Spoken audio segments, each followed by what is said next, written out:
Quando a gente chega nesse momento em que a autoridade judiciária vai poder dizer que ela julga não conforme a lei, conforme o direito, ou conforme a teoria, mas julga conforme a consciência dela, então nós abandonamos o que é o Estado Democrático de Direito. Bom dia, boa tarde, boa noite. Sextou mais uma vez, graças a Deus. Estamos na UTI, mas não estamos doentes, estamos, ao contrário, muito lúcidos.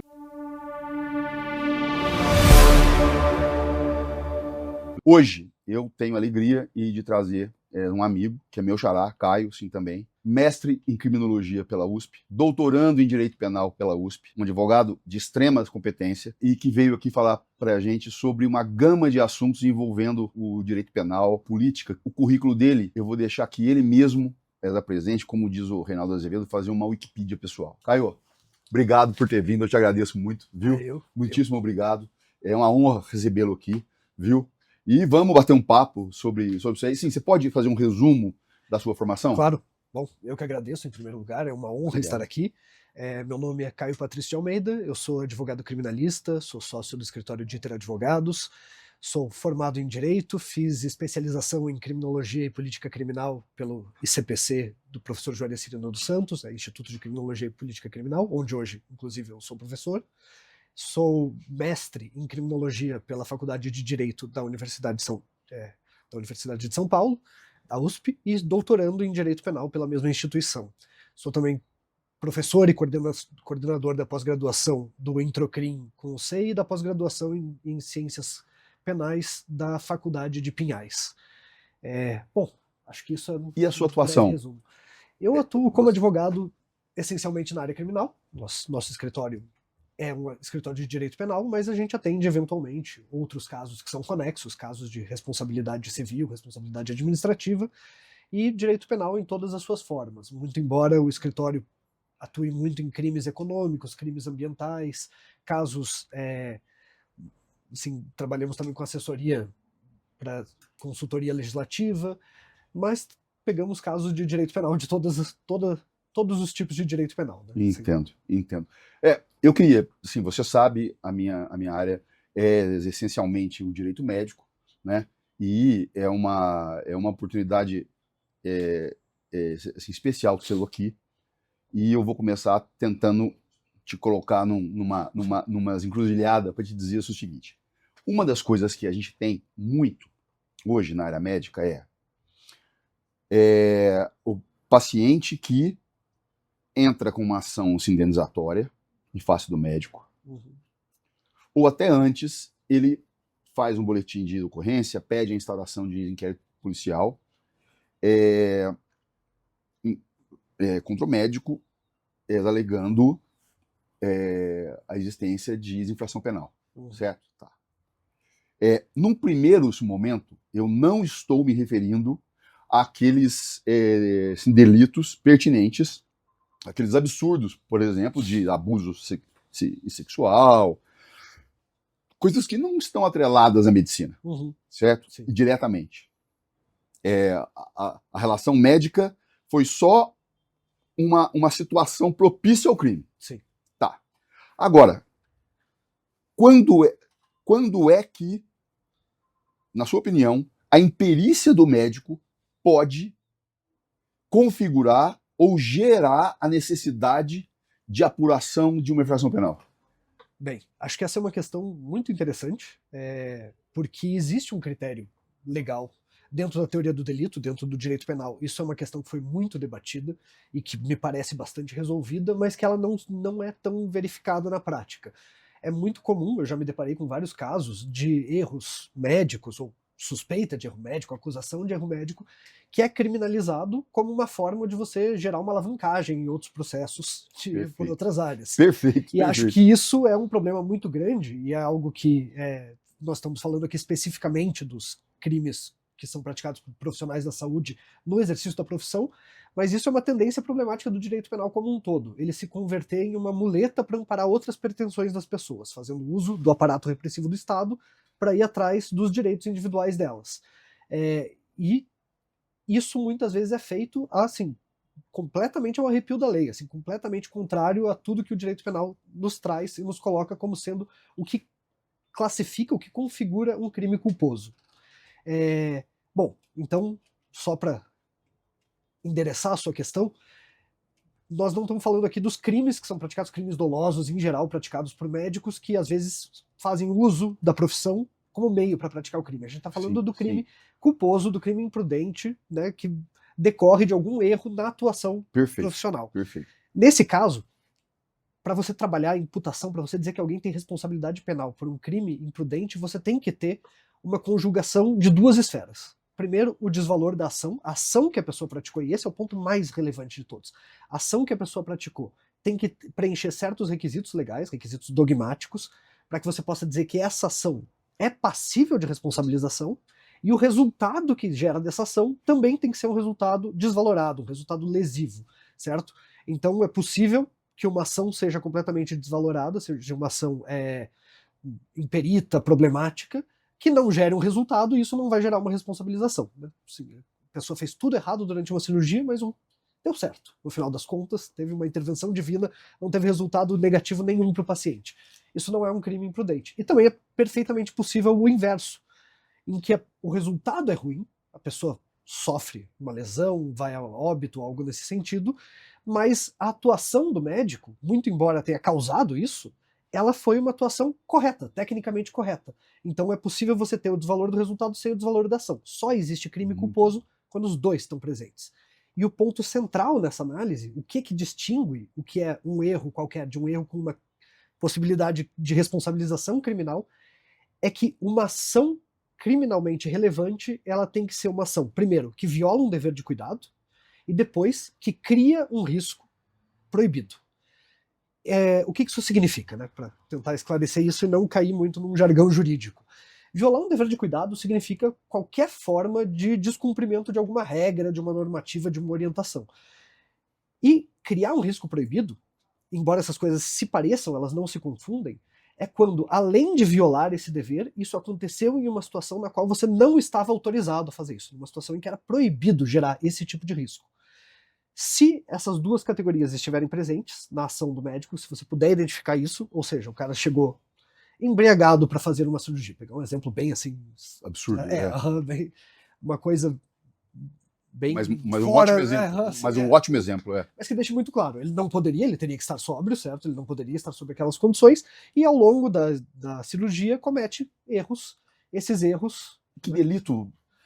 poderia ser cometido, por exemplo. Bom, poderia ser um homicídio imprudente, se, por exemplo, a pessoa homicídio morre. Culposo, Um homicídio culposo. Eu uso, até, isso é uma questão, um vício acadêmico, né? Cara, o seu exemplo é interessantíssimo. Não, e a clareza da sua explicação mostra duas coisas. Você não é só um bom advogado, você é um ótimo professor. Obrigado. Parabéns. Não, mas assim, é difícil a clareza do pensamento, né? Eu brinco que é muito rápido.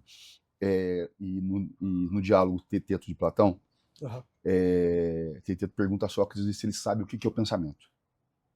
E daí Sócrates fala assim, eu sei. Teteto fala, sabe, então me diz o que é o pensamento.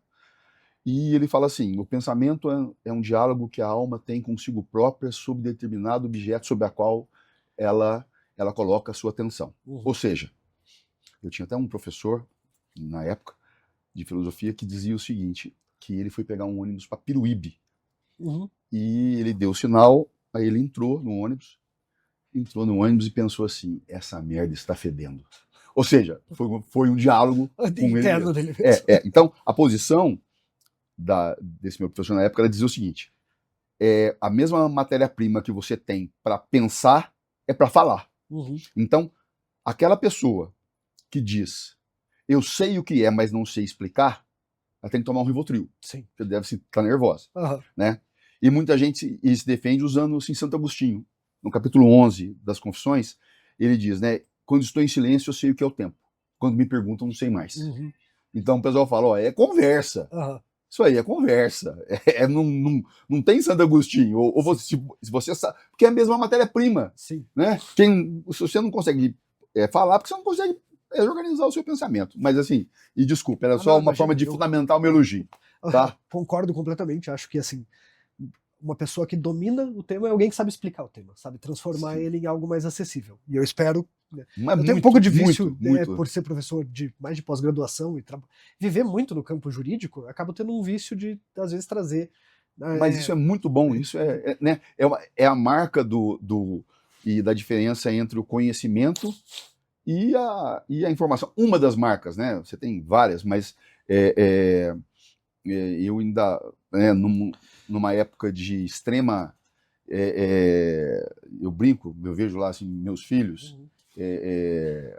e estão ali fazendo, e com celular, e outras pessoas assim também. Esses dias eu fui num evento e estávamos esperando as portas abrirem, e eu fiquei, eu sou leitor compulsivo, adoro ler, adoro assim, estudar, principalmente assim, direito e filosofia, e eu levei esse meu livrinho, né? Tem alguns que são pocket, Hannah Arendt, essas coisas, peguei, tirei, fiquei lendo. Aí eu comecei a olhar, não, só eu estava com 5 livros. Não que isso seja mais bonito, mais competente, mais qualquer coisa. Mas estava todo mundo assim, ó. No celular. Todo mundo. E aquilo ali me impressionou muito. Mas vamos assim, eu falei pra você, eu falo mais do que o Homem da Cobra. Mas assim, na verdade, se você...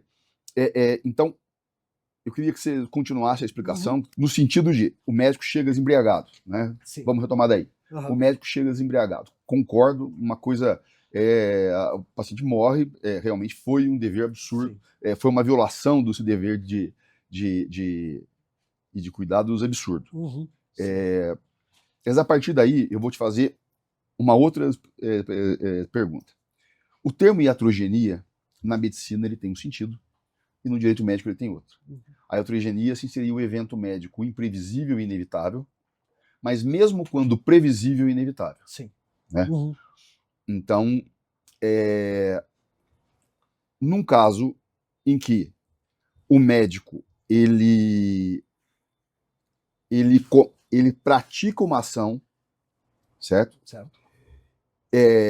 Mas a ligação lógica ou científica entre os sintomas que lhe foram relatados e a prática dele, há uma ligação, há uma correção, para ser mais claro. Porém, acontece um problema, porque o médico não pensou, ele tem, assim, aquilo que ele viu poderia ser, mas não era. Por exemplo, vai tratar pressão alta, alguma coisa assim, eu posso estar até dando um exemplo médico errado, equivocado, mas e de repente a pessoa tem um aneurisma que está prestes a estourar. Bom, nesses casos, você não pode dizer que o médico foi imperito, certo? Mas ele não viu uma situação. Você acredita que exista a possibilidade de se criminalizar isso ou de se investigar isso? Bom, inclusive isso é o que seria o meu próximo ponto. Além dele é necessário que ele tenha uma violação de um dever de cuidado e uma criação de um risco proibido, certo? E antes de avançar na sua pergunta propriamente, eu queria só esclarecer isso, porque é possível que alguém viole um dever de cuidado, mas em determinada situação isso não configure um risco proibido. Aquela cena clássica no avião, alguém começa a ter um choque anafilático, um problema, e eles perguntam, tem algum médico aqui? E aí o médico se identifica prontamente e tem que fazer um atendimento emergencial da pessoa naquela situação. É evidente que o atendimento nesse contexto não vai seguir as normas de cuidado que são impostas à atividade médica. Ele não vai ter como esterilizar equipamento, ele talvez tenha que uma falta de se virar com objetivas. Naquela situação, ele está violando um dever de cuidado, mas ele está permitido a fazer isso. Então não é proibido, ele também não poderia ser responsabilizado. Se vier, né, fizer uma intervenção imediata, urgente e emergencial lá, e disso decorreu uma infecção, alguma coisa assim, porque não tinha condições de fazer o atendimento. Também não haveria desvalor de ação, e portanto a gente já para aí, a análise não daria nem para dizer que tem responsabilidade dele. Entendo. Mas ainda que tenha desvalor de ação por violação de dever de cuidado e criação de risco proibido, tem que existir uma causalidade entre essa violação de dever, esse risco criado, e o resultado, que é um resultado típico, um resultado penal, né? Esse resultado tem que estar previsto em alguma lei criminal. Tem que ter uma causalidade, e essa causalidade pressupõe necessariamente a previsibilidade do resultado. Se não é previsível aquilo, ele também não tem como ser responsabilizado penalmente. Uma coisa que é um pouco frustrante para as pessoas quando elas buscam, principalmente quem é vítima de qualquer tipo de delito ou atividade, assim, é que as pessoas imaginam que simplesmente por terem sido lesadas, a outra pessoa é um criminoso, certo? Sim, sim. Então, e é algo fácil de entender, né? Você se coloca na posição dessas vítimas, você também se sente assim, mas não é, essas coisas não se transpõem dessa maneira para o direito penal. Para você ter responsabilidade penal, e responsabilidade penal é a responsabilidade mais grave, mais séria que existe. É a única responsabilidade que pode efetivamente, assim, suprimir sua liberdade É o último completamente. recurso É o último do Estado, recurso né? do Estado. É. Então, para que você tenha essa responsabilidade, você tem que preencher vários requisitos. E muitas vezes, muitos erros não geram responsabilidade penal, não geram reflexos penais, porque ainda que a atuação do profissional de saúde pudesse ter sido melhor, o hospital pudesse ter feito algo melhor, o que foi feito ainda assim está dentro dos parâmetros do que é um risco permitido, certo? Então, se você tiver uma situação como nessa questão que você trouxe, ele não previu, mas ele poderia ter previsto, mas se a forma como ele atuou inicialmente estava amparada por orientações, por normas, por técnicas e conhecimentos científicos em geral, então ele não vai ter uma responsabilização criminal. É claro que, assim, a gente está falando aqui da teoria do delito. Não, sim, não, tudo aqui é hipótese. Pelo amor de Deus, não, tudo aqui. Não quer dizer que alguém não vá ser responsabilizado eventualmente. Claro, tudo aqui volto a dizer, o objetivo nosso aqui é trazer o conhecimento e essa sua assim, ressalva me trouxe agora uma pergunta do seguinte. Um tema que eu gosto muito, me é muito caro, é a vulnerabilidade do médico no ambiente hospitalar. Sim. Então você tem lá o artigo 4º, inciso 1º, que diz que há uma presunção absoluta de que todo consumidor é vulnerável. Sim. Tá. Depois, assim, nós temos a tese dessa doutora Cláudia Lima Marques sobre a hipervulnerabilidade que o STJ abraçou. Sim. Né? E há acórdãos maravilhosos do San Severino falando assim, sobre isso. Então, ele é consumidor, ele é vulnerável, ele é idoso, ele tem outra camada de vulnerabilidade, ele está doente, ele tem uma terceira, então você tem a hipervulnerabilidade, ou ele é deficiente físico, né? Além disso tudo, você tem essas camadas. Tá. Então, a vulnerabilidade prevista na lei, a presunção absoluta, a previsibilidade, digamos, assim, a hipervulnerabilidade, que é um modelo assim, trazido pela assim, doutrina e amparada pelo assim, judiciário. Sim. Mas nós falamos muito sobre a vulnerabilidade criada, certo? Então, você veja bem, o médico, ele está... Eu vou te dar uma situação, então eu vou trazer a situação e vou fazer a pergunta. Sim. Primeira situação, o médico está no hospital, certo? Ele está no hospital e ele tem que... Ele recebe um paciente com um determinado caso e o poder público, por exemplo, o hospital público, ele não tem ali as condições para tratar o paciente. Objetivamente, médico não é pajé. Sim, claro. Ele não consegue assim, fazer assim, o seu trabalho. Bom, o que o médico faz? A orientação básica. Transfere? Sim. Pede a transferência. Só que não tem vaga. Tá. Paciente sofre uma lesão. Então, primeira questão, baseada nesse tipo de caso. Você tem uma vulnerabilidade do médico no ambiente hospitalar decorrente da falta de recursos. Sim. Tá. A primeira pergunta chega a ser óbvia, eu tenho até vergonha de fazê-la, que é se o médico pode ser responsabilizado por isso ou não. E a segunda, como é que fica o Estado nisso? Pois é. Né? Certo. Bom, vou falar exclusivamente da perspectiva penal. Claro, sempre. Claro. Uma questão que acho que é importante ter em mente um pouco da história do direito penal, como é que ele surge para a gente poder para a gente poder assim, nortear todas essas perguntas, até porque eu sinto que um problema muito grande de tratar com o direito penal hoje em dia é que as pessoas depositam nele expectativas que são sempre frustradas porque são coisas para as quais ele não serve. Puta, certo? Maravilhoso. Então, assim, as pessoas exigem dele algo que ele não pode dar.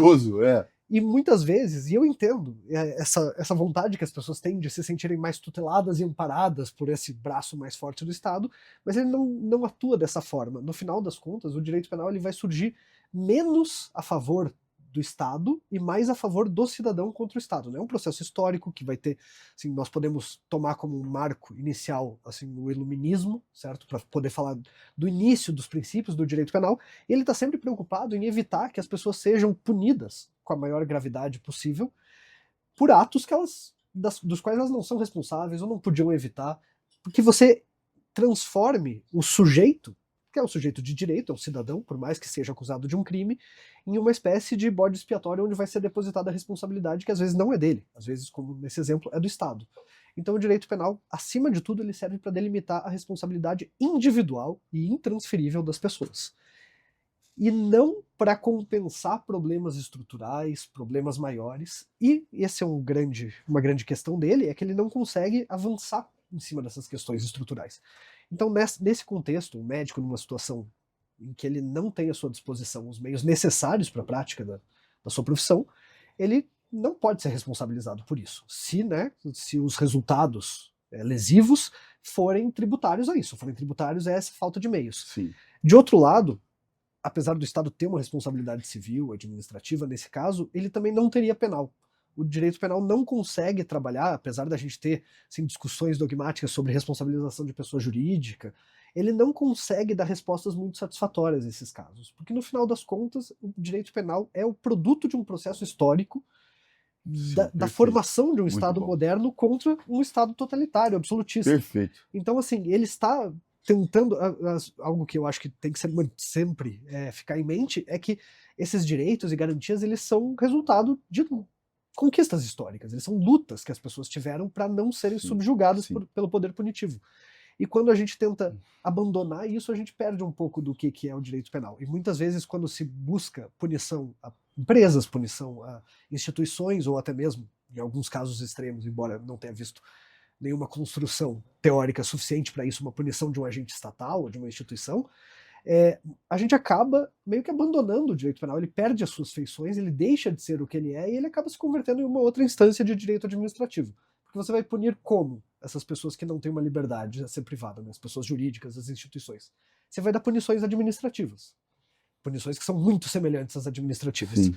E ao invés de você realizar um processo administrativo que resulta dessa punição e que segue um regramento próprio, você pega um processo com mais garantias, mais demorado, mais complexo, certo? E tenta utilizar ele para atingir o mesmo resultado que você conseguiria por uma via administrativa mais rápida. Então me parece que assim, a minha resposta para isso seria muito bom, o médico perfeito. não teria responsabilidade pessoal nesse caso, nesse exemplo, e o Estado pode ter uma responsabilidade civil ou administrativa, mas não vai ter como ter uma responsabilidade criminal.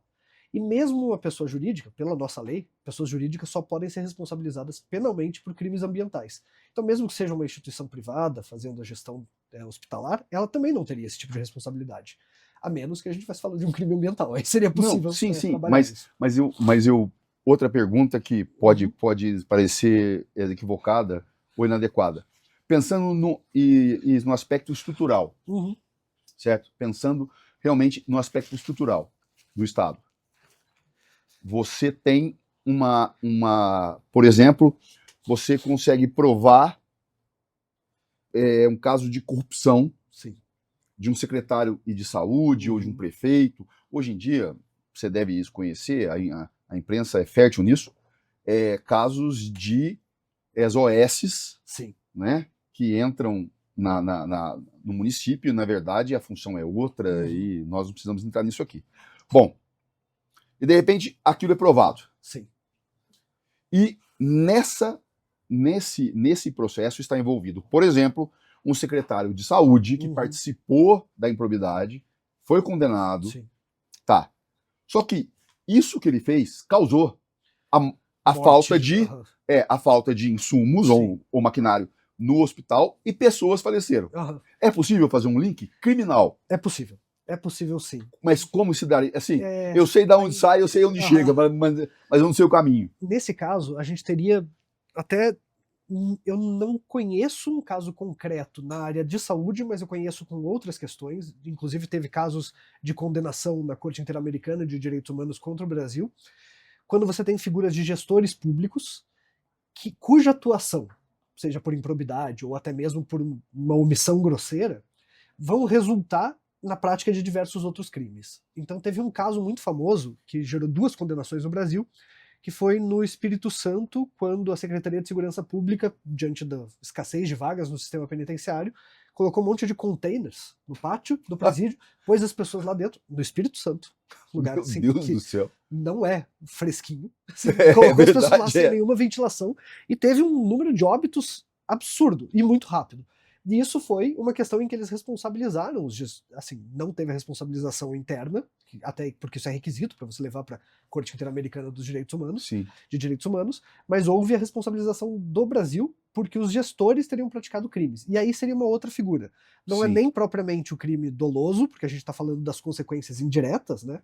Então a pessoa não está praticando uma corrupção. Mas nem dolo eventual? Então, a gente poderia ter, mas seria um crime omissivo, que aí é uma terceira categoria. São 3 categorias de crime, a gente Sim. chegou na última agora. Tá. Um crime omissivo impróprio, que é o seguinte: crime omissivo, em síntese, a maior parte dos crimes são de ação. Você faz alguma coisa, gera um resultado, você é punido. Tem a Certo. possibilidade de omissão. Você deveria fazer algo, você não fez, o resultado ocorreu, ou dependendo do crime não precisa de um resultado, e você pode ser responsabilizado por isso. O caso mais emblemático disso, mais conhecido, é a omissão de socorro, um crime geral. Todo mundo Sim. está sujeito a isso. Se você se depara com uma pessoa em uma situação de perigo, você tem sim o dever de prestar auxílio a ela ou Perfeito. chamar alguém que preste.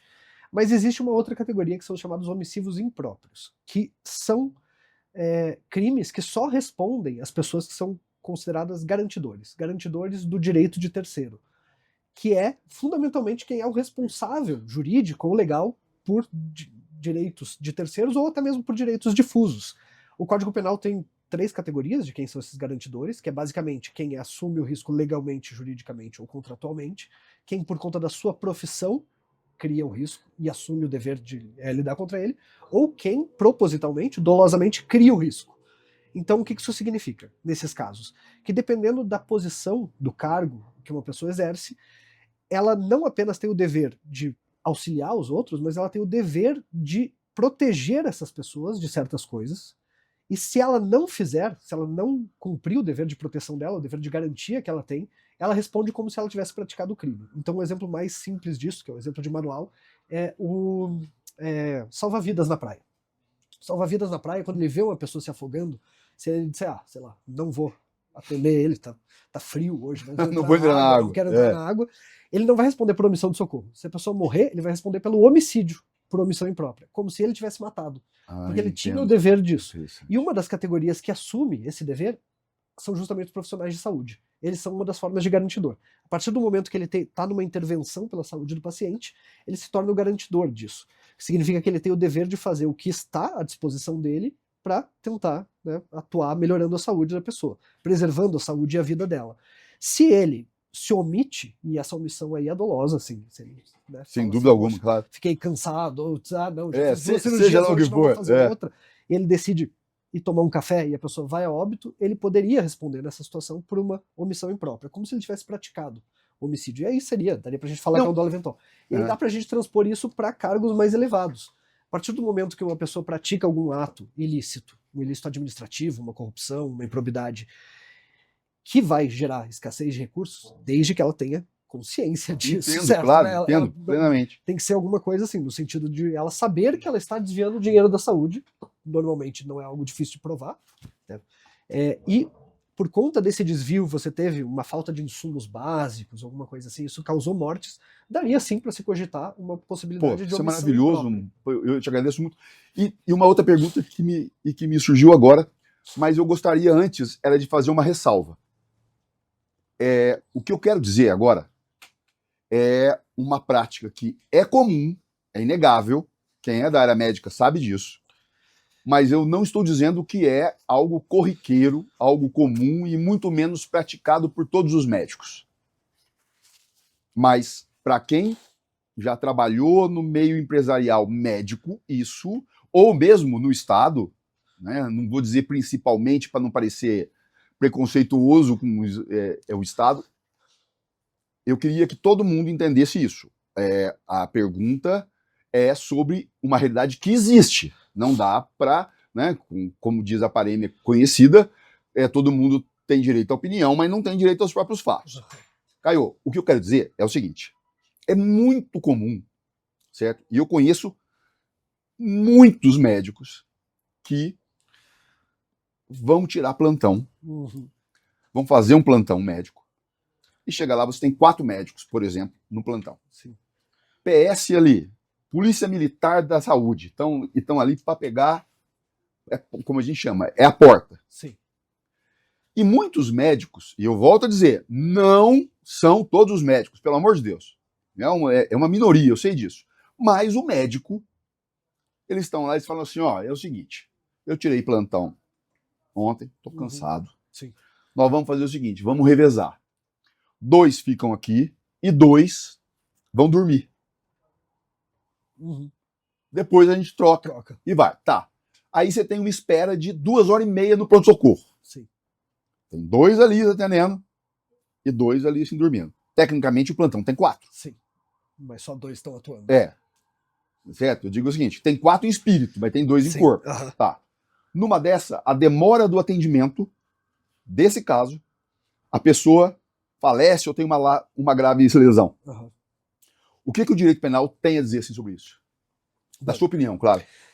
Eu acho que esse é um caso bem interessante. Assim, ele tem muitos aspectos que têm que ser levados em consideração, e um deles, que eu acho que é uma coisa que a nossa profissão, enquanto advogados, tem um pouco disso, mas médico tem muito mais, é que é uma profissão extremamente regulamentada e com uma incidência imensa de deveres jurídicos em cima dos profissionais, que às vezes não são compatíveis entre si, às vezes eles entram em conflito.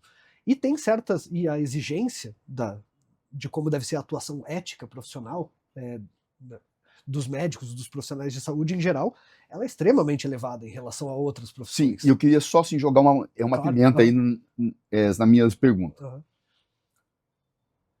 2 dormindo, 2 ali trabalhando, a pessoa passa mal, dá um piriri ali, a enfermagem corre. Sim.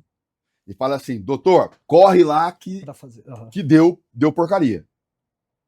O paciente está esperando há 2 horas e 2h30 e passou mal, certo? Sim. Eu também queria assim, saber, depois da sua resposta, é isso aí. Porque, porque você vai dizer, ele teve atendimento médico. Sim. A hora que deu, né? A hora que a cobra fumou, chamaram o médico. Sim. Ele veio. Mas espera aí, o problema não está aí.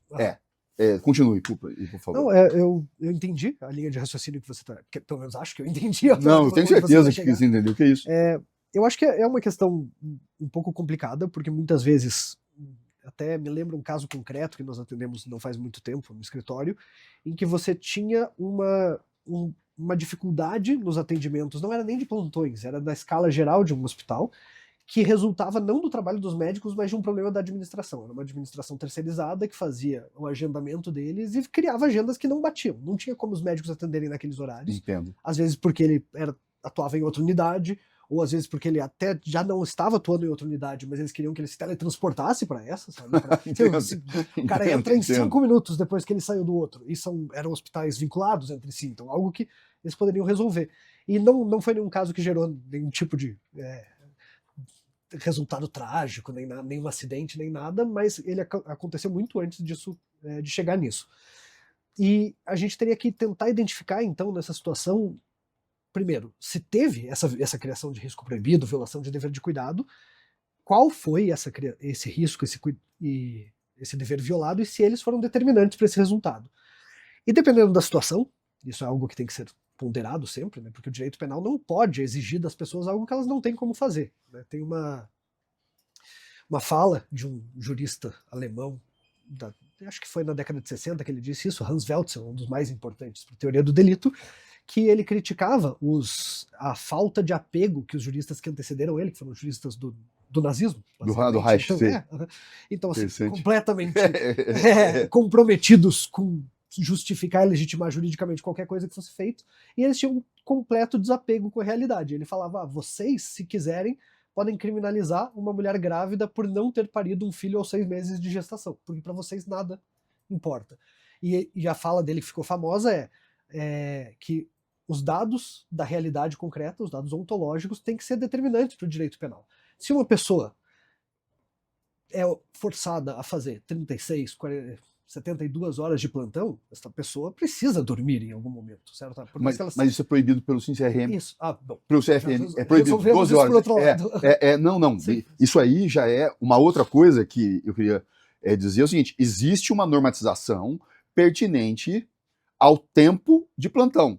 E não é a questão do descanso. Você pode até pensar que um médico durante 12 horas, e por isso existe a limitação das 12 horas de plantão, entendeu? Ele não pode fazer isso tecnicamente. Por exemplo, pandemia. Pandemia, eu tenho um caso típico, já te conto, assim, depois em que 4 médicos, 2 pegaram Covid, o pronto-socorro cheio, sim. Os 2 que estavam ali, não tinha ninguém dormindo, não, estavam ali. E eles ficaram 36 horas de plantão porque não tinha médico.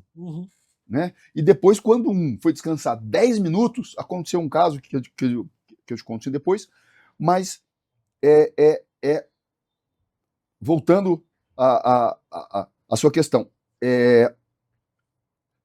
Nesse caso, tá, a gente está aqui conversando, por exemplo, me passou pelas cabeças o seguinte: a questão da prova. Quer dizer, medicina, óbvio, não é geometria, muito menos matemática. Como é que a prova para o processo penal, quão relevante teria que ser a prova para o processo penal, pertinente ao seguinte: seria o quanto a demora contribuiu, estamos falando de nexo de causalidade, para aquele resultado. Seria isso? É isso. Isso é o ponto central. Assim, não basta você mostrar que teve uma falha na atitude do médico, tem que mostrar que essa falha foi determinante. Que o resultado era previsível e a falha foi determinante no conceito de causalidade mais básico que tem, no sentido de, se essa falha não tivesse acontecido, o resultado seria outro ou não. Mas é medicina, cara. Pois é, eu sei. É medicina, é uma coisa mais líquida. Não, Como se resolve isso na área penal? Bom, para que lado vai? Do cidadão, a proteção do... o Estado vai proteger o cidadão ou ele vai tentar punir? Assim, na sua opinião, estamos discutindo aqui, claro. Né? E assim, é uma delícia. Eu queria agradecer você de novo, porque ter conversas substanciais de conhecimento, isso me faz falta. Não, sim, isso é até um pouco difícil dar essa resposta de qual seria o resultado concreto, qual deveria ser, é mais fácil de eu te dizer. Assim. Não. O que eu quero dizer é o seguinte: qual que é a solidez ou a, entre aspas, elasticidade do nexo causal nesses casos? Se é que existe. Perfeito. Em tese, teria que ser muito bem demonstrado. Isso teria que ser uma prova muito, muito forte, muito sólida. Mas a gente tem eu posso dizer isso com uma certa tranquilidade, mas uma banalização do standard de probatório para direito penal. Eu não atuo em outras áreas, mas o nosso escritório tem parcerias com outros casos, e nós vemos que tem uma exigência muito maior em outros campos do que pode ser considerado uma prova. No direito penal, isso é muito flexibilizado, até porque na maior parte dos casos que vão parar no judiciário, o direito penal ele é muito orientado a certos tipos de crimes. E são certos tipos de crimes que acabam sendo comprovados fundamentalmente por documentos assim, produzidos pela própria polícia ou testemunhas, coisas assim. Então criou-se um costume, certo, de aceitar que qualquer coisa seja prova no direito penal. E muito embora... Mas isso aí nós, assim, bem-vindo ao meu mundo. Pois é, muito embora deveria sim ser o campo em que tem o maior regramento, tem todo o regramento atual do Código de Processo Penal, de quais são os passos para preservar a custódia da prova, da cadeia de custódia, mas isso nós vemos, o Superior Tribunal de Justiça atualmente tem sido muito enfático nesse tipo de atuação, tentando mostrar como que deve ser produzida uma prova, por exemplo, uma coisa assim, um reconhecimento fotográfico, tem certos padrões que têm que ser seguidos, mas isso na prática é muito flexibilizado. E quando a gente está tratando de crimes imprudentes, e pior ainda, os omissivos, isso fica ainda mais frágil, porque ficam cada vez mais raras as provas, mais difíceis de serem produzidas. Então você acaba simplesmente suprindo com teses de probabilidade, que não deveriam ter espaço nisso, mas acabam ocupando a prática jurídica, e eu diria que assim, a rigor, a prova teria que ser muito boa, mas pelo funcionamento de um processo criminal na nossa realidade judiciária, a partir do momento que o processo criminal é instaurado, ele meio que se move sozinho. Sim. O resultado esperado é uma condenação. Sim. Então, assim, a menos que você consiga parar, ele resulta em uma condenação quase que automaticamente. E isso é uma tendência estrutural do sistema, tem muitas coisas a serem Entendo. ditas sobre isso. Não tem a ver com essa acusação ou aquela em específica, mas tem muito mais a ver com a forma com que isso é realizado em larga escala.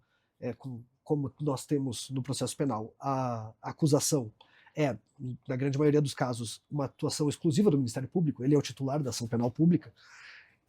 O Ministério Público acaba tendo uma sobrecarga de trabalho, certo? Ele faz todos os processos criminais, o que também resulta em uma redução na qualidade do esmero que é dedicado a isso. Claro, claro. E também implicou, como resultado colateral, em uma maior aceitação dos tribunais de meio que qualquer coisa. Você quer dizer que muito bem uma elasticidade isso, no nexo causal. no nexo causal. Tá, aí eu coloco uma outra pimenta aí. Claro. E o princípio do livre convencimento do juiz? Pois é, isso é uma questão complicada. Não, certo? mas então vamos lá, porque assim, eu tenho a minha opinião, mas a minha opinião está baseada, como você bem se colocou, a sua, no âmbito penal, Sim. a minha no âmbito médico, no âmbito civil. O Lênin Streck, o professor Lênin Streck, eu vi uma entrevista, já várias, mas a última agora naquele podcast do Dr. Valfrido e do Ronaldo Azevedo, e ele, mais uma vez, dizendo que ele tem muito orgulho de ter colocado o artigo 489 no CPC, que diz as condições em que uma decisão é fundamentada. Então, ele diz, eu matei, aliás, tem um livro desorientando dele, eu matei o princípio do livre convencimento do juiz, ou seja, está aqui. Só que na prática não é assim. Não é assim. Entendeu? Mas assim, como é que fica? Assim, a gente poderia assim, dizer o seguinte, porque, veja bem, me é muito cara, na minha área, a doutrina quanto a standard probatório e quanto a cadeia de custódia da prova. O que é, no civil, na área médica, uma bagunça. Né? Eu tenho um caso agora em que, em decorrência do invencível aumento de casos médicos, ninguém consegue dar conta das perícias. Sim.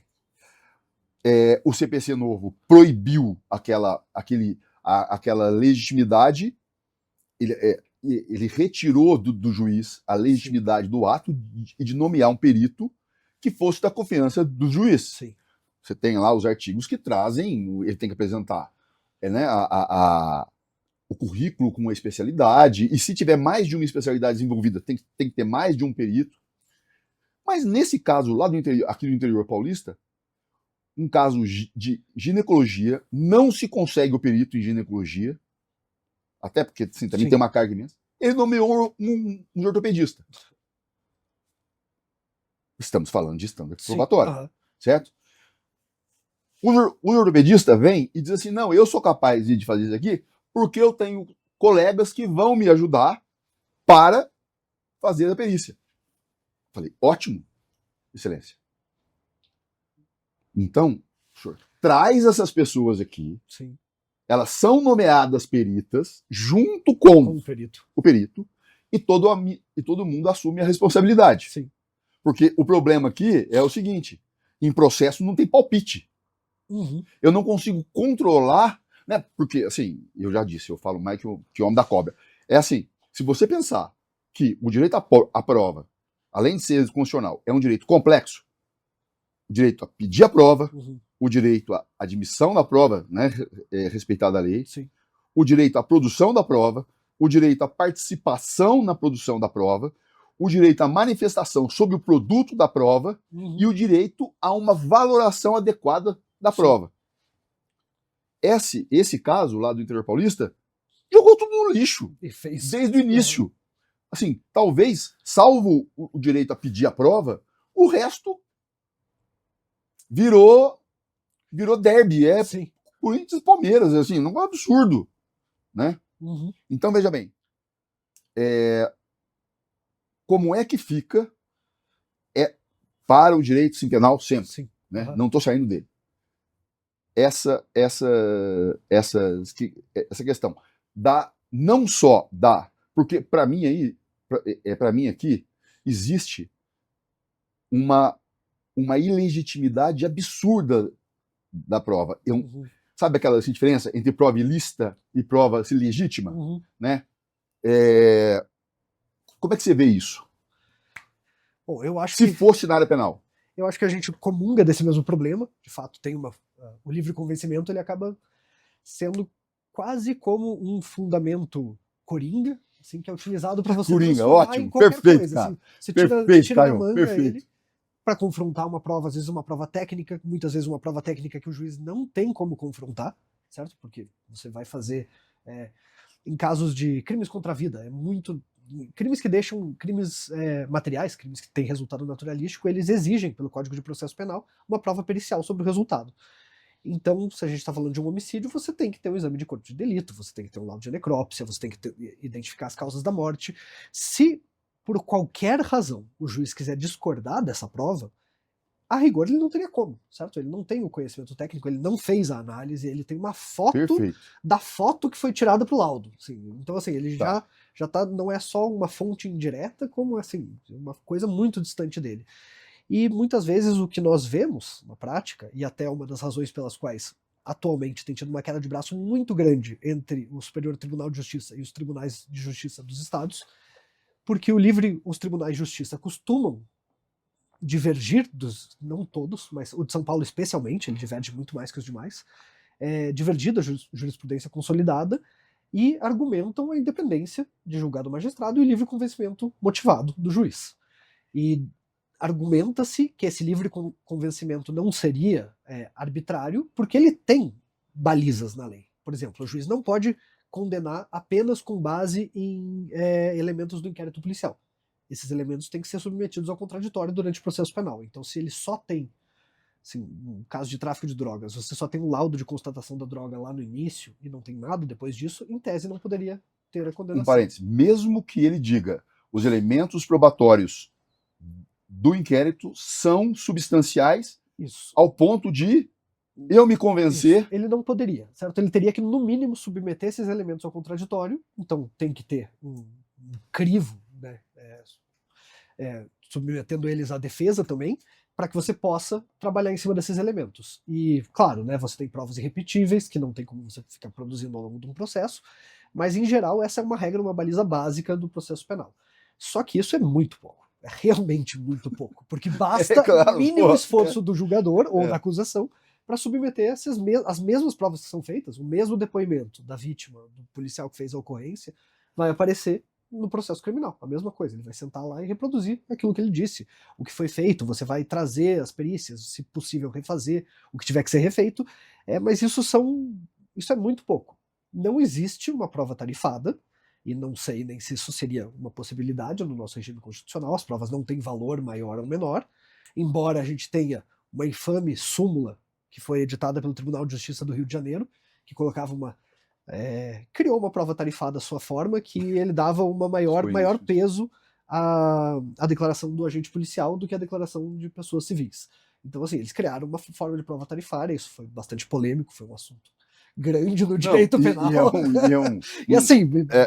É interessante e absurdo assim, ao mesmo tempo, porque eu digo o seguinte, você tem... eu já tive casos, por exemplo, em que a prova pericial, ela foi... Aliás, eu tive um caso, a prova, assim, em Diadema, a prova pericial, dizendo, olha, o médico não houve defeito na prestação de serviço do médico. Portanto, o hospital assim, não responde, porque nessa área você tem um regime de responsabilidade objetiva mitigada. Certo? Ou seja, o hospital tem responsabilidade objetiva desde que a culpa do médico seja comprovada, porque há um acórdão que foi relatado pela ministra Sinanci Andrighi, que foi voto vencido, inclusive, mas que diz o seguinte, olha, se a gente não se toma cuidado, o paciente entra no hospital, né, sob essa tese da responsabilidade objetiva mitigada. Ou o paciente vai entrar no hospital, e se você aplicar a responsabilidade objetiva, assim, civil, objetiva pura, nessa área, o paciente entra no hospital, quando ele sai, ou ele sai curado ou ele sai Pode ser indenizado. indenizado. Sim. Seria Uhum. uns absurdos. Então, Bastante. sim, Uhum. porque você assim, na minha opinião, é o seguinte, não tem responsabilidade objetiva mitigada em nada, Uhum. né? Porque o 932 do Código Civil fala sobre a responsabilidade objetiva do empregador. Sim. Ou do contratante, essa coisa toda, certo? Então, não importa qualquer coisa que eu tenha feito, né, como empregador, ou seja, o que for, nesse âmbito, a responsabilidade é objetiva. Uhum. Sim. Acabou. Mas como a medicina tem tem circunstâncias extremamente peculiares, então, para mim, ou seja, peraí, a responsabilidade do hospital, a não ser que seja de elementos ou situações exclusivamente hospitalares, exemplo, enfermagem, maquinário, insumos, essa coisa toda, a responsabilidade não é objetiva, ela é subjetiva. Está vinculada à prova da culpa do médico? Sim. Está, mas é subjetiva, Uhum. certo? Sim. Porque não tem como. Como é que você vai condenar uma empresa em algo tão líquido quanto a atuação médica? Bom, voltando ao assunto, eu quero dizer o seguinte: o que me causa espanto às vezes é e eu estava contando assim, desse caso. A perícia foi a favor, as testemunhas foram mesmo as do autor, foram extremamente benéficas, mas nós nós não pedimos o depoimento pessoal do réu, do autor, mas o juiz determinou o depoimento do réu, do autor. E o autor falou quase 2 horas. O juiz condenou o hospital. Com base no depoimento. Só. Ah, mas e o laudo? Ah, o juiz não é vinculado ao laudo. Tá bom, mas me diga os motivos pelos quais você... Não, sim. Porque aí vem uma coisa que eu acredito que possa ter um link com o direito penal. O depoimento pessoal do autor veio munido de elementos muito concretos para o convencimento judicial. Não, tá, mas e prova médica é pericial? Sim. E não tem como substituir. Tá, mas o juiz não é vinculado ao laudo. Claro. Ele tem livre convencimento. Tá. Vamos levar isso aqui para o direito penal. Como é que você vê isso? Não teria como. Assim, não deveria ser possível, certo? Não, concordo. Muita coisa. Para mim, a posição me causa espécie, assim, é uma posição muito desconfortável ver sempre um juiz discordar de uma prova técnica, principalmente quando ele faz isso com base no livre convencimento, e não com base. Porque assim, você está confrontando um estudo técnico que foi feito com base em perguntas, teve assistentes, teve possibilidade de quesitação, e você vai confrontar isso com o que, no final das contas, o livre convencimento é uma conjectura, uma opinião, não é algo muito mais do que isso. Claro que dizem que o livre convencimento é motivado. Ele tem que apontar seus elementos de convicção. Mas, como qualquer um que já atuou em um processo de qualquer natureza sabe, você extrai de lá elementos de convicção para qualquer lado, certo? Você consegue recortar um pedaço de um processo. Você pega o opter dictum e transforma em ratio decidendi. Exato. Então, assim, você tem... me parece que isso é um problema muito grande, é algo a ser tratado, especificamente no direito penal, no processo penal. Quando a gente fala dos problemas do direito penal, e é muito comum isso, eu ouço isso o tempo todo, assim, acho que umas 3 vezes por semana, cada vez que eu pego um Uber, se vem algum papo desse sentido. Que as pessoas ficam indignadas com casos criminais, e casos criminais sempre vão deixar as pessoas indignadas, eles permeiam o noticiário, eles ocupam o nosso senso criminológico, assim, e algo que chama atenção, as pessoas se interessam pelos casos, quando elas ficam indignadas com um determinado caso, a primeira solução que se apresenta é vamos, então, mudar a lei penal, certo? Assim, fazer uma alteração, criar um crime, fazer alguma coisa nesse sentido.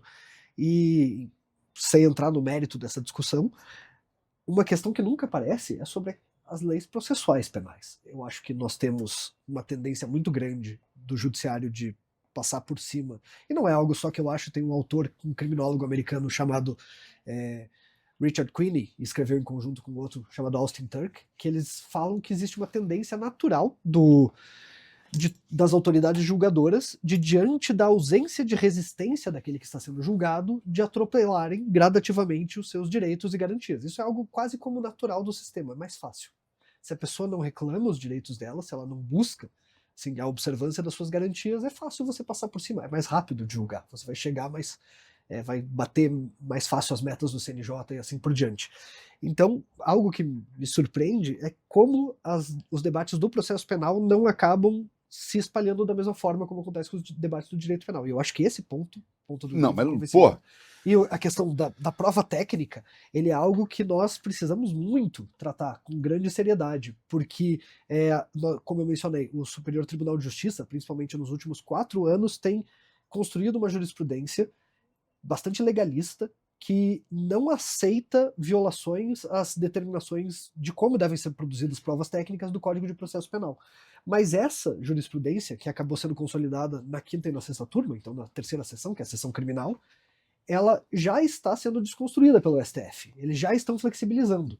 Isso me traz uma preocupação muito grande, porque nós, por um lado, temos nós temos que constantemente batalhar para que seja observado minimamente aquilo que está positivado na lei, e a partir do momento que você para um pouco, deixa um pouco essa batalha passar, vem retrocessos muito grandes. Então, quando a gente discute essa questão do enfrentamento de prova técnica, do convencimento, livre convencimento motivado, eu acho que essa é uma das grandes questões a serem tratadas. As pessoas teriam que deveria vir mais ao conhecimento público, assim como 2 processos absolutamente iguais, caindo em julgadores diferentes, podem ter resultados totalmente diferentes, e nós não temos mecanismos muito adequados para esse tipo de uniformização. Não, concordo. Aí eu vou tentar colocar um pouco mais de pimenta aí. Eu vou marcar, porque eu tenho tanta pergunta assim para você, que eu vou até marcar aqui o seguinte. Em primeiro lugar, sempre direito penal. Uhum. O ministro Marco Aurélio deu uma entrevista uma vez e disse assim: primeiro eu procuro a solução, e depois eu vou buscar o fundamento. Uhum. Na área assim, penal, soa-me, quer dizer, eu não tenho nenhuma autoridade em direito penal, mas no direito em si, na minha concepção, na minha formação, quer dizer mais ou menos assim: dane-se as regras. Uhum. Que vale ao julgador. Na área penal, como você mesmo disse, última ratio do Estado, isso é gravíssimo. Estávamos falando aqui sobre o livre convencimento. Você já deve ter visto, eu já vi vários, em que, usando o obter dictum e a ratio decidendi, sentenças condenatórias no cível, baseadas exclusivamente em coisas em satélite. Sim. Mas assim, peraí, parou. Isso aqui não tem razão de decidir. Uhum. Não porque o senhor não tenha fundamentado. Ele fundamentou. Sim. Mas baseado em elementos que não tem nada a ver com a brincadeira. Sim. Que são essenciais. Então me diga, o porquê que o senhor não se baseou nisso aqui? Primeira pergunta. Sempre na área penal. Segundo, lembra-se daquele acórdão do ministro Humberto de Barros? Pouco me importa o que diz a doutrina? Sim.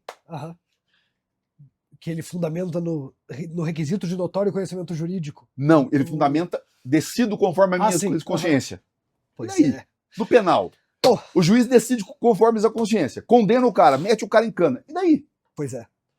Bom, por isso que eu gosto sempre de focar na historicidade do direito penal. Nós temos que pensar o direito penal como um processo histórico, como resultado de uma luta e uma conquista histórica contra esse tipo de atuação. E cada vez que algum, seja um teórico, um jurista, um magistrado, ou o que for, faz uso do direito penal ou de um caso criminal para justificar esse tipo de posição, isso é, em alguma medida, a morte do próprio direito penal. Ele surge para que isso não aconteça. Quando a pessoa se apropria dele para fazer isso, então, assim, é uma subversão que, claro que a gente poderia ver que ao longo da história do direito penal, e aqui quando eu falo história do direito penal, eu tô falando do direito moderno, certo? Não tô remontando assim... Então voltando a Orestes, Gesco, não. Tô falando assim, pós-Revolução Francesa, quando a gente está tratando de um Estado com feições modernas, né? Quando a gente está diante disso, mesmo nessa história, desde o início do direito penal moderno, você vai ver que em muitos momentos juristas fizeram de tudo para transformar esse direito que surge como uma proteção do cidadão contra práticas absolutistas. Eles fazem construções teóricas para converter isso, subverter isso em uma forma de legitimação do Estado para, né, dar um verniz jurídico a uma atuação repressiva. E tem uma frase, e acho que assim, a conclusão de dois grandes pensadores latino-americanos, o brasileiro, que foi um dos maiores penalistas que nós tivemos, e foi também político, o Nilo Batista, professor da UERJ, se eu não me engano, e o Eugênio Raul Zaffaroni, foi ministro, juiz da Suprema Corte Argentina. Zaffaroni.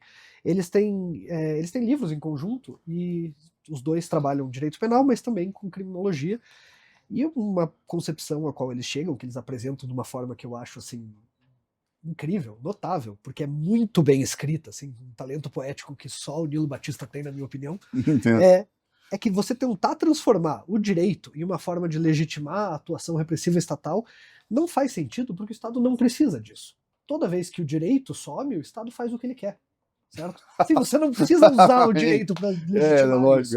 Então, quando você flexibiliza as garantias e direitos individuais em favor do aparato repressor do Estado, ainda que muitas vezes isso possa ser assim, a solução possível em determinado contexto histórico, ou as pessoas clamem por isso, você está fazendo algo que é um contrassenso em si. Você está indo não só contra um sentido histórico do direito penal, como também você está fazendo algo que o Estado não precisa. Ele não precisa disso, certo? Ele não precisa de autorizações para fazer aquilo que ele não deve, porque se ele fizer e ninguém reclamar, aquilo passa, certo? É aquela coisa que eu falei do Austin Turk e do Richard Quiney, que tem uma tendência a você tratorar por cima dos processos quando não tem alguém impedindo que isso aconteça.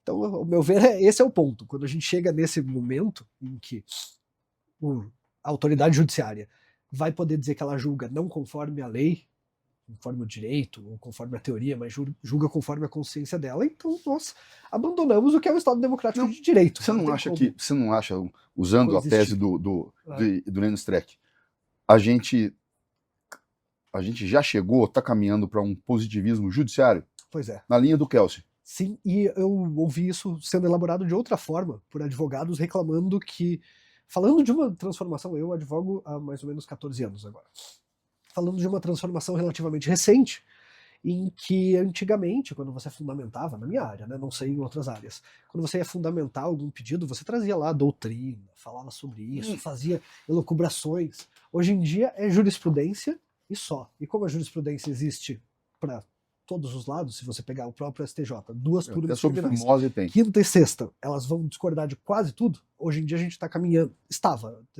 não sei se podemos dizer que isso continua, mas estávamos caminhando para uma convergência entre elas, agora não parece estar acontecendo tanto, mas você consegue pensar julgados com resultados que melhor lhe convenham, você escolhe o que você achar melhor e faz isso. E os juízes decidem conforme a jurisprudência, até porque tem uma quantidade exorbitante de casos, alguém que trabalha vinculado a um tribunal vai ter menos dificuldade na sua carreira de magistrado. Um parênteses, você me perdoa. Seguir o tribunal. Me perdoa te interromper. O que você acha, e você continuar a sua resposta, claro, seguir a mesma linha, a jurismetria? Bom, julgar com base em estatística. Acho, assim, o cidadão pega a Constituição e pega a jurismetria. Dá para encaixar? Olha, eu acho que é uma dificuldade. Você tem que ter essa análise estatística mais para outros fins, para você poder identificar, perfeito, Caio. Identificar quais são os pontos que têm que ser tratados, o que está gerando uma judicialização excessiva, o que não está gerando, quais são as matérias com maior dificuldade.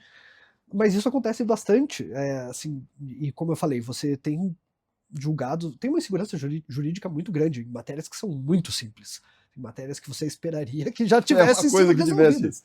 E ainda assim não tem. E eu já ouvi recentemente, em conversas, as pessoas falando sobre fórum shopping, para você distribuir diversas ações e tentar firmar uma competência que lhe seja mais favorável, algo que, assim, para mim é absolutamente antiético, mas que parece ser uma prática que faz sentido. E eu penso assim, se deparando com análises estatísticas, você vendo que tem tendências específicas de comarcas, de juízes específicos, isso acaba se tornando uma realidade com a qual nós teremos que lidar, eventualmente. Assim, vai chegar um momento que não sei se isso vai ser possível de ser ignorado. Não, sim, concordo. E tá me passando pelas cabeças aqui. Tem um texto de uma filósofa alemã, Ingeborg Maus. O judiciário como o superego da sociedade. Uhum. Né?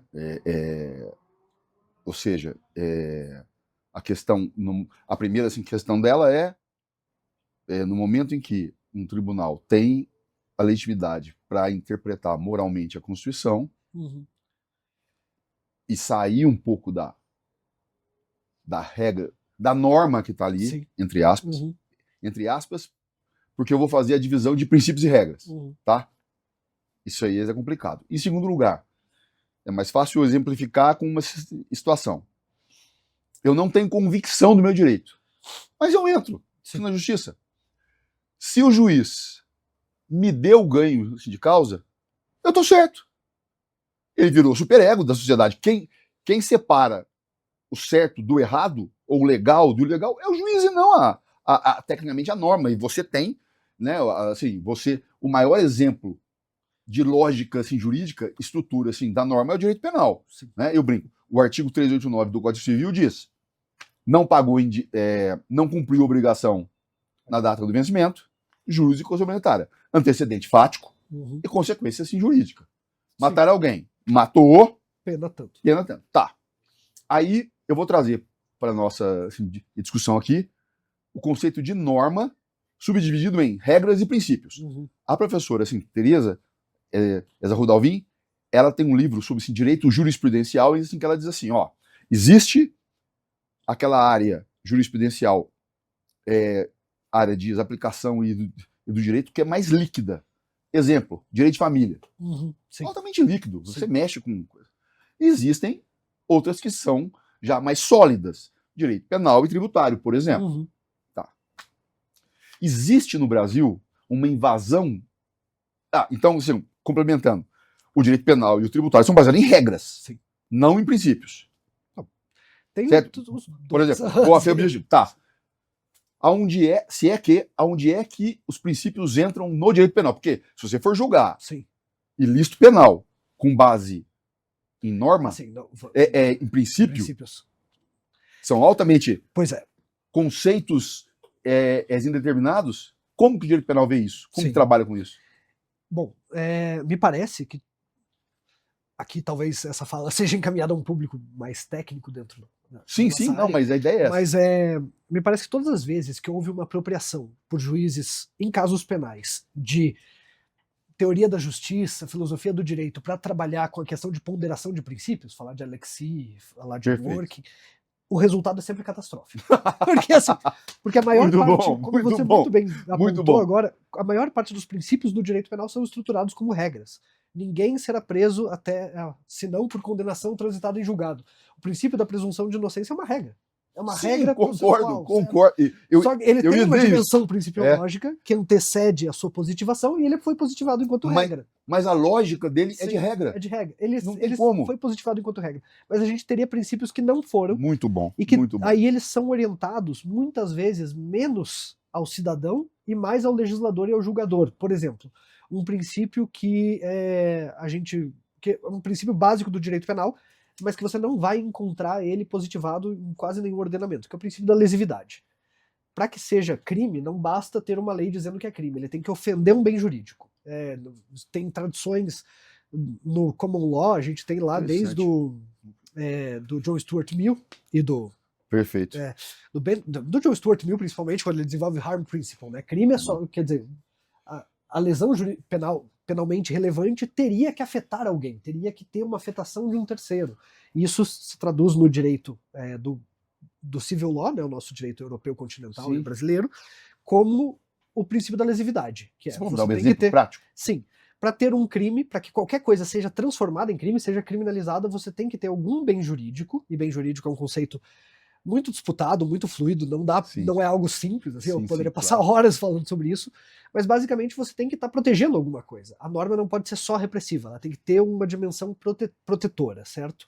Então, por exemplo, quando você criminaliza o homicídio, você protege a vida. Disse que o bem jurídico é vida. Mas se a gente for elaborando isso mais, vai ficando cada vez mais difícil. Nos crimes tributários, sonegação seria a ordem tributária. Na corrupção, a gente teria também o erário, dependendo da corrupção, se ela for passiva, poderia ser uma concussão também. E você teria, sim, alguns crimes têm bens jurídicos múltiplos, como no latrocínio, que você vai ter o patrimônio e a vida. Mas a nossa legislação penal é muito grande. O Brasil, e isso é uma tendência não só nossa, é uma tendência que foi verificada em muitos países ocidentais, que decorre de uma opção democrática em que a pauta de direito penal, a pauta da segurança pública é uma pauta muito relevante para as eleições e que faz com que exista um excesso de criação de propostas legislativas criando crimes ou às vezes aumentando penas de crimes, porque isso é uma pauta fácil de defender, simples, em alguma medida. Resolvesse o problema. Como se resolvesse o problema, mas nem entrando nessa discussão, mas que não é acompanhada do seu reverso. Ao mesmo tempo que a gente fica criando vários novos crimes, às vezes crimes que se sobrepõem uns aos outros, a gente não fica descriminalizando. É muito raro ter uma ação descriminalizadora. Então a gente está sempre crescendo em número de tipos penais, né, número de crimes em espécie. Ao ponto que a gente chega em alguns crimes que são quase incompreensíveis. Tem um que é famoso, e eu dou esse exemplo em sala de aula, até porque é um exemplo de manual, que é molestação de cetáceo, que é você incomodar uma baleia, ou um cetáceo, né? Um golfinho pode ser também, e é um crime contra o meio ambiente. E é um crime que eu achava... E o que é incomodar? É basicamente, assim, fundamentalmente o que... Se eu cutucar o... Por que isso não, foi cara, criado? vou ter que fazer... Porque assim... Quando você fala em molestação de cetáceo, inclusive, leva uma ideia muito errada. Não, exatamente. Mas assim, é um crime que era famoso por, como exemplo de direito penal simbólico, isso nunca vai ser usado. E não é que em 2020 teve um caso, se eu não me engano, não me lembro agora se na Justiça Estadual de Santa Catarina ou se foi na Justiça Federal, mas teve um caso de um surfista que fez um vídeo na temporada de acasalamento das baleias em Mariscal. Ele vai no meio das baleias e esse vídeo é muito bom, porque nesse vídeo, assim, ele se emociona, ele chora, ele canta uma música, e assim, ele fala, tipo, que lindo, as baleias, não sei o que, mas ele tá, assim, metros de distância delas, e são várias. E o Ministério Público denunciou ele por molestação de cetáceo, porque ele estaria interrompendo um ritual de acasalamento das baleias. Qual é o bem jurídico que está sendo tutelado? Não vou falar, Ju. Eu não vejo nada, nenhuma relevância penal a essa ação. Ele foi, se eu não me engano, ele foi condenado em primeira instância e absolvido pelo tribunal. O fato disso ter virado uma ação penal já é algo preocupante. Deus do céu. Não, mas isso quando a gente foi ótimo, você vai pegando a legislação penal, algum dia, assim, é uma coisa, tem muitos crimes mesmo, e muitos deles não fazem sentido. Tem um crime na lei de biossegurança, que é o crime de clonagem humana. E esse crime, quando ele foi promulgado, essa lei, ela gerou uma discussão doutrinária que ninguém deu nenhuma resposta. Mas existem clones? Então, não que eu saiba, então, se existe é crime. Não, essa eu vou marcar, essa valeu. A discussão que eles chegaram, ninguém conseguiu dar uma resposta satisfatória, porque evidentemente não tem um bem jurídico, não tem nada sendo tutelado. Você não está tutelando a vida, porque inclusive você está gerando mais um. Isso no Brasil? No Brasil, na nossa lei de biossegurança. Meu amigo, valeu. E essa discussão levou até doutrinadores famosos, chegaram a tentar defender o que poderia estar sendo... assim, e teve um que defendeu uma ideia, uma construção absurda, mas é tão absurda que ela fica engraçada, que ele disse que esse crime estaria defendendo, tutelando a irrepetibilidade do ser humano. Que é algo que, assim, primeiro, eu não sei se existe, o que você está criando, o que isso quer dizer. Depois, será que isso não existe, mas se existir é crime. Se existisse é crime. E assim, do que você está falando? Como é que isso é matéria penal? Então a lesividade, ela existe, o princípio da lesividade, para que não criem crimes dessa natureza, para que esse tipo de coisa não aconteça. E se acontecer, ninguém seja preso por isso. Ninguém deveria ser preso por clonar alguém. Mas enfim. Cara, eu vou pegar tudo isso, que você falou e vou te perguntar. O que é e como tudo isso tem a ver, o que é e como tudo isso tem relação com política criminal? Bom, eu vou tentar dar uma resposta sintética, né? Mas quando a gente fala em política criminal, tem uma incompreensão do que isso significa. As pessoas identificam e associam política criminal com direito penal. Só que, na verdade, política criminal é tudo o que acontece menos o direito penal. Porque o direito penal atua quando a política criminal falhou. O direito penal entra em cena quando o crime já aconteceu. E se a política criminal tem por objetivo maior o controle do fenômeno criminal, da criminalidade, né? Você vai querer reduzir taxas de criminalidade, agir para a proteção de vítimas, criar mecanismos, ele tem que ser feito sem o auxílio do direito penal. Porque o direito penal acontece quando a política criminal falha. Seria a mesma coisa que você dizer que, sei lá, a necrópsia é uma prática de saúde a ser aplicada. Não, não é. Ela é o que vem quando as práticas falharam. Então a gente tem uma associação problemática que é feita com relação a isso, e a política criminal seria o conjunto de ações gerais, políticas públicas, pautadas de forma geral e abstrata, não orientadas a uma ou outra pessoa, que são voltadas à contenção da questão criminal, ao controle e regulação da questão criminal. Então, política criminal envolve política de iluminação pública. Tem estudos da criminologia muito interessantes que mostram que muitas vezes você tem assim índices de furto principalmente é uma coisa que acontecem em determinados lugares e quando você vai ver são lugares que têm falhas estruturais muito básicas. Isso entra na questão da política criminal. A criminologia, ela existe um pouco para elaborar esses estudos, fazer as perguntas, tentar entender por que isso está acontecendo. Por que teve, por exemplo, um aumento tão expressivo nos registros de violência sexual ou de violência doméstica?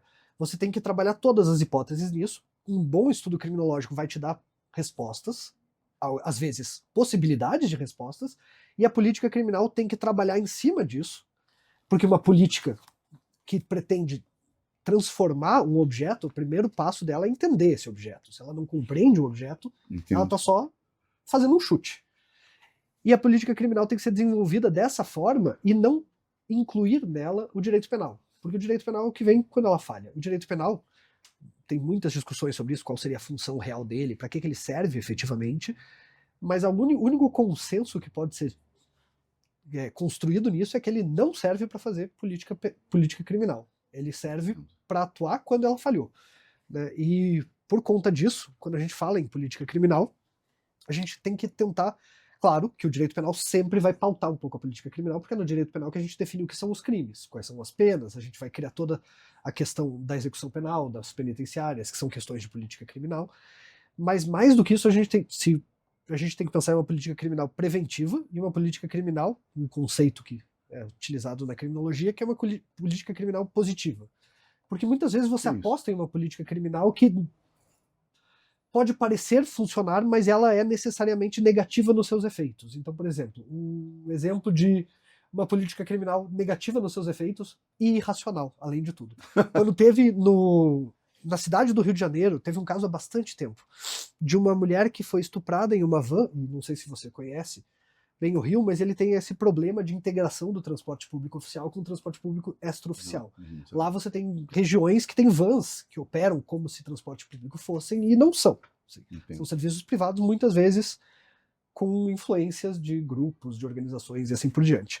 E houve um caso de uma mulher que foi estuprada em uma van no Rio de Janeiro, estava sendo levada assim 1h para casa, o motorista parou a van e a estuprou. Saiu nos jornais e logo em seguida, não me recordo quem era o prefeito à época, mas ele declarou que isso estava resolvido porque ele havia proibido a circulação de vans num território, assim, na circunferência do centro do Rio de Janeiro. Tá. Que é algo assim, isso não endereça o problema, a van foi um ambiente. E as pessoas iam ficar sem transporte. Isso, você está gerando uma política criminal que é necessariamente negativa. A sua aposta para resolver uma questão é tirar algo, certo? É tirar um direito, tirar uma situação, e se não resolver, como não resolveu, não teve uma queda dos estupros, esse foi um caso anedótico, né? Foi chocante, saiu nos jornais, então não era propriamente uma situação recorrente, até onde eu saiba, talvez eu esteja enganado com relação a isso, não teve o resultado almejado, e o único resultado concreto, previsível e inevitável é que agora não tem van mais, esse transporte que tinha não tem antes.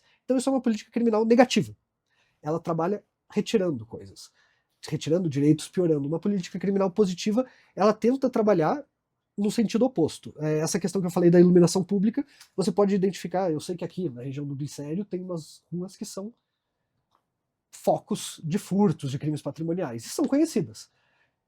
E essas ruas, elas têm algumas características específicas, que você tem, assim, a visibilidade não é muito boa, você não consegue, mesmo que você aloque uma viatura para fazer um patrulhamento no local, você não consegue preencher todo o espaço da rua. Tem muitas vias para as pessoas escaparem. Então, numa política criminal positiva, você pensaria em como mitigar essas questões sem afetar negativamente a população que vive lá. Então, ao invés de você botar uma viatura todo dia e ficar, por exemplo, fazendo fazendo revistas nas pessoas e assim por diante, você poderia tentar trabalhar as questões de urbanismo. Muitas políticas criminais seguem nesse caminho do urbanismo. E aí, ainda que ela não alcance os resultados almejados, ainda que ela não vá diminuir o furto, antes aquela rua que era abandonada, agora pelo menos é uma rua mais bonitinha. Agora ela tem Entendo. uma iluminação pública. O que não quer dizer, Não, muito embora... mas que gera um certo efeito, Isso. lógico, pelo menos na diminuição da criminalidade. Tem uma possibilidade de gerar esse efeito, mas isso não é uma ciência exata, né? Não é nenhuma ciência, é política, como o nome já diz. E política é sempre uma aposta, você está sempre tentando fazer algum resultado a partir de uma ação pública. Então é uma aposta, é incerto, você não sabe se vai alcançar, mas você pode tentar meios que, se não der certo, se eles não alcançarem o que está sendo proposto, pelo menos algum resultado positivo eles vão trazer. Tem muitos exemplos, e embora eu tenha, sim, a partir dos meus estudos, uma preferência, entenda que um lado é sempre preferível ao outro, claro, eles também não se anulam, eles não se impedem. Você não precisa deixar, por exemplo, de colocar uma viatura lá, porque você vai asfaltar, melhorar a iluminação, mudar um pouco as vias da cidade, evitar esses lugares que não tem como você ter uma vigilância maior. Você pode fazer os dois. O problema é que é muito mais fácil você tratar isso sempre pela via daquilo que já existe, que é uma via repressiva, então a gente aumenta a pena do crime, muda onde está o patrulhamento de agentes policiais, mas não tenta nada de diferente com relação a isso. Em alguma medida, o direito penal, e acho que isso talvez encerre um pouco esse tópico, o direito penal acaba sendo uma espécie de redemoinho onde ele traga todas as ideias da política criminal e descarta elas. As pessoas ficam girando em torno da ideia do direito penal como se ele resolvesse alguma dessas coisas. E, para mim, isso é um produto de uma má compreensão das pessoas do que é o direito penal, o que ele pode te dar, e o que você pode pedir para ele, o que você pode esperar dele. Então, a política criminal não é o direito penal, mas ela é mais importante do que o direito penal.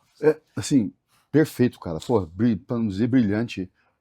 Eu me lembro de uma aula, de uma exposição num congresso brasileiro de processo civil, não me lembro, foi na Bahia.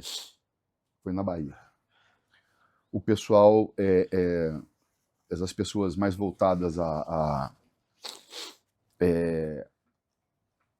doutrina da instrumentalidade do processo, sim, né? O professor de Dinamarca, esse pessoal todo.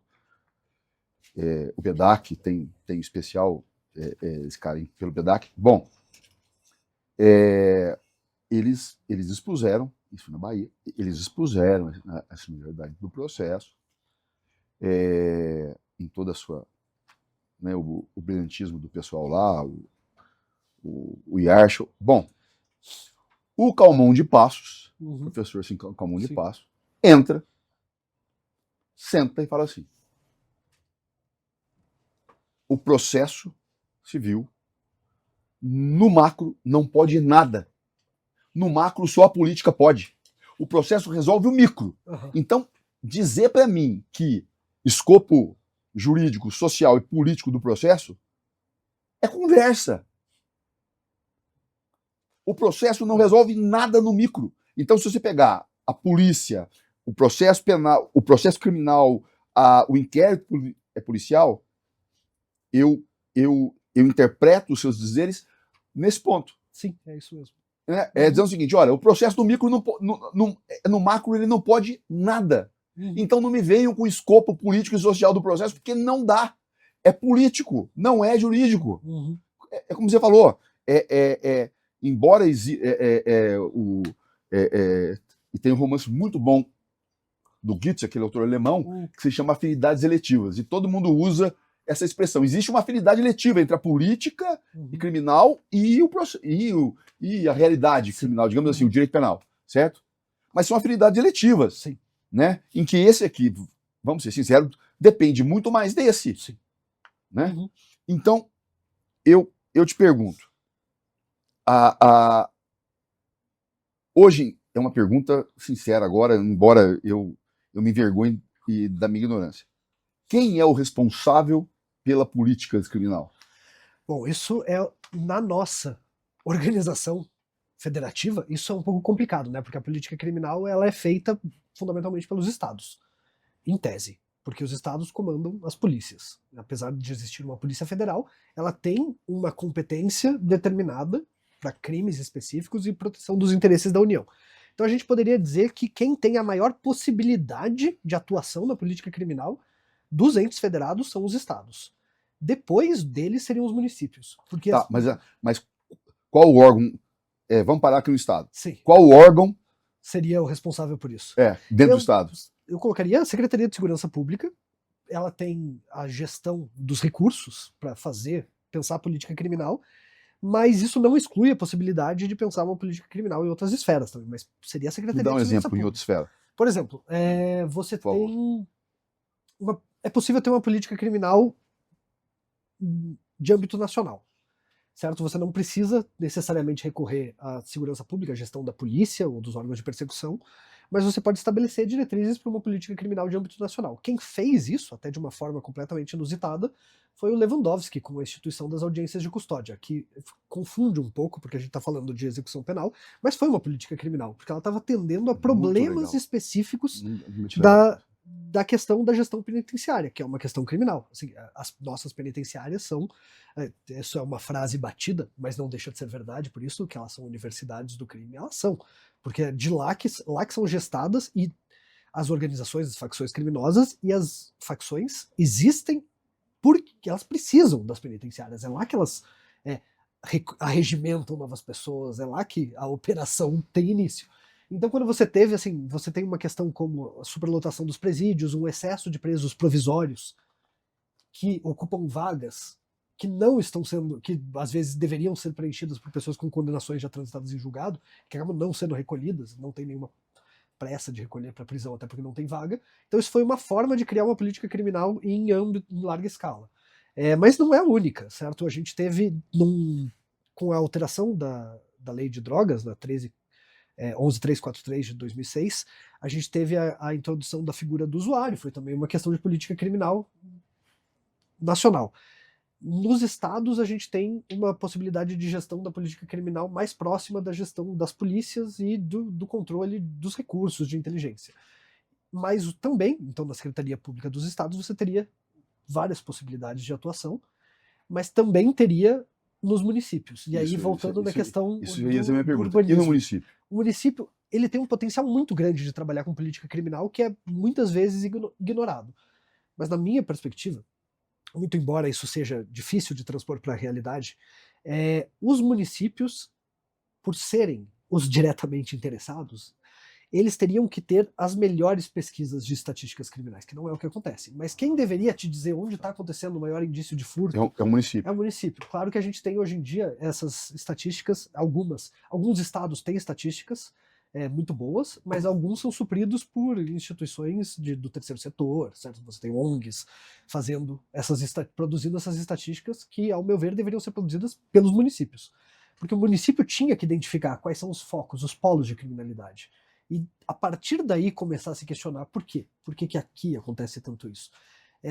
Então, assim, o município teria essa primeira possibilidade e depois o município tem, dentro da sua competência constitucional, a capacidade de trabalhar com várias políticas que envolvam desde acolhimento, que não são as políticas propriamente penais, eu diria, ou criminais, mas também com políticas principalmente de urbanismo. E eu bato bastante na tecla de urbanismo porque a política criminal mais famosa, já desenvolvida, começou na década de 30 por dois professores da Universidade de Chicago, chamado Clifford Shaw e Harry McKay, e eles desenvolveram o Chicago Project, Projeto Chicago, que é, assim, um exemplo, no começo foi dado como um fracasso, eles até descontinuaram ele, mas depois retomaram, e hoje em dia ele é um grande exemplo de uma ótima política criminal, porque ele é uma política que percebeu, a história é longa, vou encurtar o máximo possível, mas que percebeu que as demandas das localidades, às vezes, eram muito distintas da percepção que as autoridades tinham daquelas demandas. Então você tem um bairro que tem muita violência, coisas assim, certo? Muitos crimes violentos. Às vezes, a visão externa das autoridades, ao se deparar com essa informação, com esses dados, é de que, então a gente tem que aumentar, sei lá, policiamento, ou às vezes de fechar bares, por exemplo, né? Muita gente se embriaga e comete atos violentos. Mas, conversando com os moradores, entendendo aquela realidade, muitas vezes eles chegavam em soluções completamente diferentes, ou às vezes o que eles achavam que melhoraria, pioraria. Às vezes você tem situações em que os níveis de violência, de furtos, de crimes escalonam, Não porque as pessoas estão se embriagando demais, mas porque as pessoas às vezes não têm outras coisas ali para fazer. Aquele convívio comunitário é muito restrito. Assim, às vezes eu tenho pesquisas criminológicas que apresentam correlações muito fortes entre densidade demográfica e crimes violentos. Mas a sociologia está a sociologia embrenhada tudo, assim. aí. A criminologia precisa de sociologia, não tem como ser feita sem. Porque qualquer coisa, o crime é um fenômeno social e qualquer compreensão da criminalidade vai demandar uma análise sociológica, porque uma coisa é uma pesquisa etiológica que quer entender tipo, por que a pessoa X matou a pessoa Y. Isso é uma análise. Tá, é lógico. Claro. Agora, para desenvolver uma política criminal, você precisa de uma coisa maior. Você precisa entender por que, sei lá, no Jardim Ângela, a letalidade, o grau de... Assim, as taxas de vítimas de homicídio são muito maiores que em quase todos os outros bairros de São Paulo. Alguma coisa está acontecendo lá. E para entender o que está acontecendo, tem que ter uma pesquisa. Tem que ter uma pesquisa de campo. Isso me fez assim lembrar. Agora, em Taubaté, tem, que já deve estar aposentado, um escrivão de polícia, o Pimenta, eu conheci. Ele fez assim sociologia e a pesquisa dele foi sobre as torcidas organizadas. Interessante. E ele trouxe uma realidade que todo mundo desconhecia. E como que essas torcidas organizadas eram responsáveis, entre aspas, por uma diversidade de crimes, né? Como aumentava o crime. Caio, eu vou te dizer uma coisa. O tempo me obriga a parar aqui. Só que você promete assim para mim que você volta para a gente falar sobre... Porque eu ainda tenho muitas assim, perguntas. Por exemplo, a política criminal é mais... se eu estiver incorreto, você me corrija, por favor. Mais... descriminalizadora, se é que eu estou usando o termo, por exemplo, a justiça restaurativa. Sim, certo. E a justiça e a política criminal mais assim pesada, que é o que você falou. Vamos socar a lei, vamos puxar o arreio e do cavalo para ver se ele para, né? Mas foi um prazer sim receber você aqui. É uma pena, mas você me promete que você volta. Volto, porque com prazer. É um exemplo, a nossa conversa aqui hoje, especialmente ou exclusivamente por sua causa, é o objetivo do programa. Conhecimento. É isso que eu quero trazer. Conhecimento. Não quero trazer só as opinião, trazer dados, eu quero trazer conhecimento. Discussões que tragam doutrina, jurisprudência, política, sociologia, mas opiniões balizadas, né? Meu avô contava uma história e provavelmente era uma piada e meu avô tinha isso, ele incorporava. Sim. Ele era vice-prefeito em Santo Antônio do Pinhal e ele dizia que mandaram fazer, a prefeitura contratou uma empresa de engenharia para fazer estrada. E daí a empresa de engenharia assim, chegou lá, o topógrafo, estão fazendo tudo aquilo ali, e quem foi auxiliar, obviamente, foram os funcionários da prefeitura. Gente simples, caipiras. Aí meu avô assim, contava que eles estavam lá e o engenheiro olhou para a cara do caipira da prefeitura, deu um tapa nas costas dele e falou assim: "Ei, caipira, hein? Se não é um engenheiro vir aqui fazer estrada para vocês estavam perdidos, não? O que vocês faziam aqui para fazer estrada?" Aí meu avô falou que o caipira olhou para a cara do engenheiro e falou: "Olha, a gente vai lá no criador de burro, jegue, e traz ele aqui. Pega o mais velho, dá um tapa na bunda dele e ele vai saindo. Burro é bicho esperto, não passa onde não dá. Aí a gente faz a estrada." Eu não sei se o direito penal é o engenheiro ou se é o caipira. Ele gostaria de ser engenheiro, mas ele é o caipira. Caio, obrigado, cara, foi um prazer. Obrigado, viu?